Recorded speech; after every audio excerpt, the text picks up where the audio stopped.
Hello दोस्तों स्वागत है हमारे यूट्यूब चैनल करियर मार्गदर्शन में। दोस्तों आज के इस वीडियो में हम बात करने वाले हैं कि 12th पास करने के बाद आगे चल के आप एनिमेशन में अपना कैरियर कैसे बना सकते हैं, आप आगे चल के एनिमेटर कैसे बन सकते हैं। दोस्तों आज के समय में आपने तो देखा होगा कि कोई भी मूवी हो गई या फिर कोई भी जो भी वीडियोस आते हैं यूट्यूब पे या फिर किसी भी प्लेटफॉर्म पे, तो उसको एडिट करने के लिए वीएफएक्स और एनिमेशन की ज़रूरत पड़ती है, उसमें यूज़ किया जाता है। तो वो कौन करते हैं? वो करते हैं आपके एनिमेटर। तो ऐसे में आप में से बहुत सारे स्टूडेंट होंगे जो आगे चल के एनिमेशन में अपना कैरियर बनाना चाहते होंगे, एनिमेटर बनना चाहते होंगे। तो आज के इस वीडियो में आपको पूरी डिटेल्स में बताने वाले हैं कि एनिमेटर कैसे बनते हैं, इसके लिए योग्यता क्या होनी चाहिए, कौन सा कोर्स करना होता है, कौन सी स्किल्स आपके अंदर होनी चाहिए, और यदि आप एक एनिमेटर बन जाते हैं और एनिमेशन के कोर्स को कर लेते हैं तो कहाँ पे जॉब मिलेगी, सैलरी कितनी मिलेगी, सारी जानकारी इस वीडियो में देने वाले हैं। तो वीडियो को अंत तक जरूर देखें। दोस्तों वीडियो को स्टार्ट करने से पहले यदि आपको ये वीडियो हेल्पफुल लगे, अच्छा लगे तो वीडियो को लाइक और चैनल पर नए हो तो सब्सक्राइब कर ले, क्योंकि करियर से रिलेटेड यहाँ पे वीडियो आपको मिलती रहती है। आइए वीडियो को स्टार्ट करते हैं। दोस्तों अगर आप भी आगे चल के एनिमेशन में अपना कैरियर बनाना चाहते हैं, आगे चल के आप एनिमेटर बनना चाहते हैं, तो उसके लिए आपके पास क्वालिफिकेशन यानी कि योग्यता क्या होनी चाहिए, ये सबसे पहले हम बात कर लेते हैं। दोस्तों अगर आपने 12th पास कर लिया है और आप आगे चल के एनिमेशन कोर्स को करना चाहते हैं यानी कि एनिमेटर बनना चाहते हैं, तो उसके लिए सबसे पहले आपका 12th पास होना चाहिए। 12th आप किसी भी स्ट्रीम, साइंस, कॉमर्स, आर्ट, किसी भी स्ट्रीम से पास कर सकते हैं। इसके साथ साथ कम से कम 45 से 50% मार्क आपका होना चाहिए 12th में, तभी आप आगे चल के एनिमेशन कोर्स में एडमिशन ले पाएंगे। दोस्तों इसके साथ साथ अगर आप एनिमेटर बनना चाहते हैं तो ग्रेजुएशन लेवल की डिग्री आपके पास होना कंपलसरी है। ग्रेजुएशन आपका एनिमेटर में होना चाहिए, जो आपका ग्रेजुएशन होना चाहिए इसी फील्ड में होना चाहिए, एनिमेशन कोर्स को करिए हो। इसके साथ साथ आप चाहें तो मास्टर डिग्री भी ले सकते हैं या फिर आप इंटर्नशिप ले सकते हैं। यानी कि इंटर्नशिप की अगर हम बात करें तो आप 6 महीने या फिर 1 साल का आप ले सकते हैं इंटर्नशिप। इसमें आपको सिखाया जाता है बेसिकली कि एनिमेशन में क्या क्या करना होता है। बेसिकली अगर आप कोई कोर्स करते हैं तो उसमें बहुत ज़्यादा आपको प्रैक्टिकली नॉलेज नहीं दिया जाता है कोर्सों में, तो आपको प्रैक्टिकल नॉलेज के लिए आप 6 महीने या फिर साल भर का इंटर्नशिप ले सकते हैं या फिर मास्टर डिग्री कर लेते हैं तो फिर भी आप मास्टर हो जाते हैं एनिमेशन के फील्ड में। इससे होता यह है कि आपका जो चांसेस होते हैं जॉब मिलने के, किसी भी कंपनी में, किसी भी जगह पे अगर आप एनिमेटर के जॉब के लिए अप्लाई करेंगे तो आप आसानी से जॉब को पा जाएंगे। तो इसके लिए आपके पास या फिर मास्टर डिग्री होनी चाहिए या फिर कोर्स को करने के बाद आप इंटर्नशिप कर सकते हैं। तो ये आपके पास क्वालिफिकेशंस होनी चाहिए।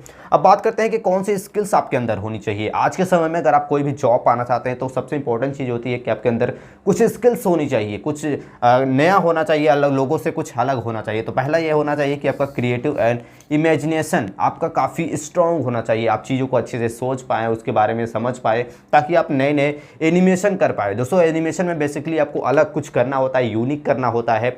तो उसके लिए सबसे पहले आपका इमेजिनेशन जितना अच्छा रहेगा उतना ज़्यादा आप आसानी से नई नई चीज़ों को कर पाएंगे। इसके साथ साथ आपकी जो ड्राइविंग स्किल्स होनी चाहिए, यानी कि कला भी आपको आनी चाहिए, आपको ड्राइविंग करनी आनी चाहिए। ड्राइविंग की बात करें तो ड्राइविंग आपका होना चाहिए। इसके साथ साथ आपके पास ग्राफिक डिज़ाइनिंग का आपका नॉलेज होना चाहिए। ग्राफिक डिज़ाइनिंग क्या होता है, इसके बाद आप ऑनलाइन कोर्सेज कर सकते हैं, कुछ 6 महीने या फिर साल भर के 3 महीने के भी कुछ कोर्सेज होते हैं जिससे आप सीख सकते हैं कि आपके ग्राफिक डिज़ाइनिंग के बारे में, इसका भी नॉलेज आपके होना चाहिए। मोशन ग्राफिक्स जो होते हैं, जो उसके बारे में भी आपको नॉलेज लेना होता है। उसके लिए भी ऑफलाइन और ऑनलाइन दोनों तरह से आपके कोर्सेज होते हैं, आप कर सकते हैं। तो ये सारा आपके पास स्किल्स भी होना चाहिए। अब बात करते हैं कि कुछ नॉलेज होना चाहिए, कुछ मेजर जो सॉफ्टवेयर होते हैं जो एनिमेशन में यूज़ किए जाते हैं उसका नॉलेज होना आपके पास अनिवार्य है। दोस्तों इसका नॉलेज रहेगा तभी आप आगे चल के एनिमेशन में अपना कैरियर बना पाएंगे। तो उसमें होता है आपका बोर्ड, आपका एक्रोप्ट, इसके बाद आता है बोर्ड आफ्टर इफेक्ट्स, इसके बाद बोर्ड आपका फोटोशॉप, इसके बाद बोर्ड इन डिज़ाइनिंग। ये कुछ मेजर सॉफ्टवेयर हैं जो आपको पता होना चाहिए अगर आप करियर बनाना चाहते हैं एनिमेशन के फील्ड में।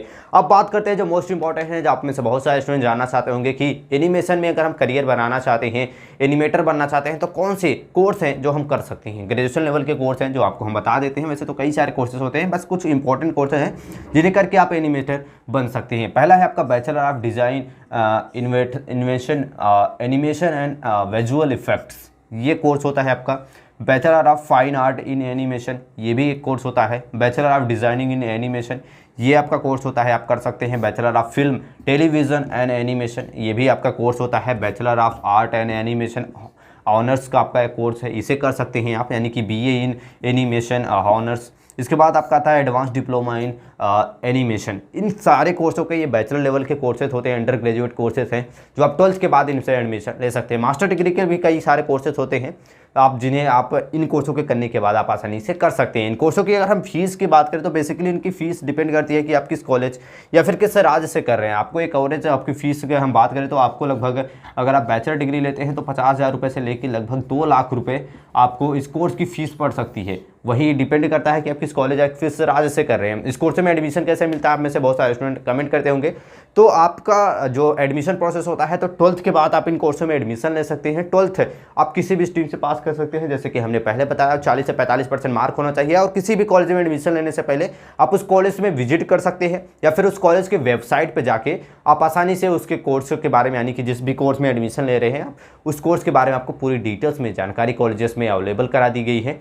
आप कॉलेज के वेबसाइट पे चले जाइए, कोर्स पे चले जाइए, वहाँ पे पूरी डिटेल्स मिल जाएगी कि कितना फीस है, कितना आपके कोर्स का ड्यूरेशन है, कितने साल का आपका कोर्स होता है और कितनी फीस आपको एक बार में देनी पड़ेगी। ये सारी जानकारी आप कॉलेजेस के वेबसाइट से या फिर कॉलेजेस में खुद जाके, यानी कि विजिट करके आप पता कर सकते हैं। अब बात करते हैं कि यदि आप एनिमेशन के आपने कोर्स को कर लिया, आपने सब स्किल्स वगैरह को सीख ली, अब आपको जॉब कहाँ पर मिलेगा। जॉब की बात करें तो आप किसी भी कंपनी में जाके, जहाँ पे एनिमेटर की ज़रूरत होती है, जहाँ एनिमेशन की ज़रूरत होती है, VFX की ज़रूरत होती है, वहाँ पे जाके आप आसानी से जॉब के लिए अप्लाई करेंगे और वहाँ पे आपका लिया जाएगा स्किल टेस्ट, इंटरव्यू वगैरह लिया जाएगा और वहाँ पे चेक किया जाएगा कि आपके पास कितना स्किल्स है, आप कितने अच्छे काम को वहाँ पे कर सकते हैं। इसके बाद आपको वहाँ पे एनिमेटर की जॉब आपको मिल जाती है। बात करते हैं आपकी सैलरी की, तो एक एनिमेटर की जॉब के अगर आप करते हैं तो स्टार्टिंग में आप 30,000 से 40,000 रुपये आप मंथली के कमा सकते हैं। हम बात कर रहे हैं आपकी स्टार्टिंग सैलरी की। आप महीने के लाखों रुपये भी कमा सकते हैं एक एनिमेटर बन के। आपकी स्टार्टिंग सैलरी 30 से 40,000 रुपये आप मंथली की कमा सकते हैं और जैसे जैसे आपका स्किल्स बढ़ता जाएगा, जैसे जैसे आपका एक्सपीरियंस बढ़ता जाएगा, जितने अच्छे आप मास्टर बनते जाएंगे अपने एनिमेटर के फील्ड में, आप आगे चल के लाखों रुपए भी कमा सकते हैं। दोस्तों आई होप ये जानकारी आपको अच्छी लगी होगी कि 12th पास करने के बाद एनिमेटर कैसे बनते हैं, इसमें अपना कैरियर कैसे बना सकते हैं, एनिमेशन में कौन सा कोर्स करना होता है, स्किल्स क्या होनी चाहिए, सैलरी कितनी मिलती है, कोर्स की फीस, ड्यूरेशन, सारी जानकारी आपको दे दी है। आई होप ये वीडियो आपको हेल्पफुल लगा होगा। ऐसी जानकारी के लिए चैनल को लाइक और सब्सक्राइब जरूर कर ले। मिलते हैं नेक्स्ट वीडियो में, तब तक के लिए जय हिंद।